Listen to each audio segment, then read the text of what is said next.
Je parle, donc je communique. Vrai ou faux? Plutôt faux, n'est-ce pas? Et oui, communiquer n'est pas toujours facile. Mais pourquoi est-ce donc si compliqué de communiquer? Et comment gérer la diversité dans une situation de communication en groupe? Comment faire de notre communication un vrai levier d'action et de motivation?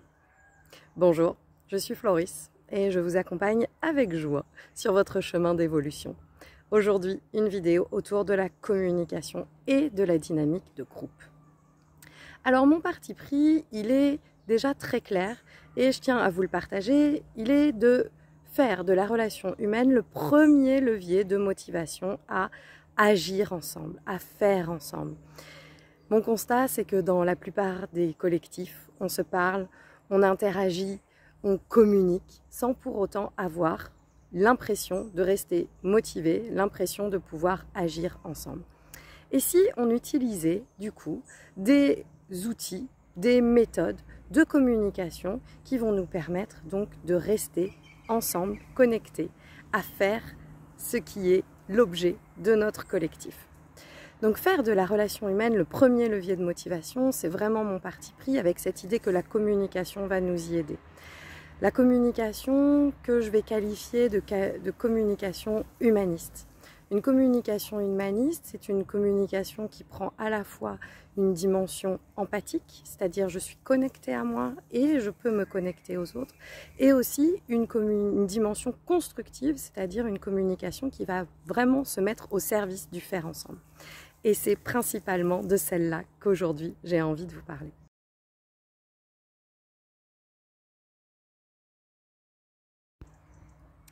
Pour une communication constructive, je vous propose de retenir cet acronyme SEREIN. SEREIN, donc d'abord avec un S comme sens. Donner du sens au faire ensemble, c'est peut-être la première étape. Le E pour émotion. Donner une place à une émotion, aux émotions qui sont présentes à la fois pour soi et à la fois pour les autres. Le R pour risque. Identifier les risques et les points de tension qui sont présents dans la situation qui nous occupe. Le A pour action.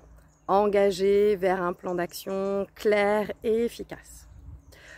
Le I pour idéal. Visualiser l'idéal avec optimalisme. On pourra y revenir bien entendu. Et le N pour neutralité.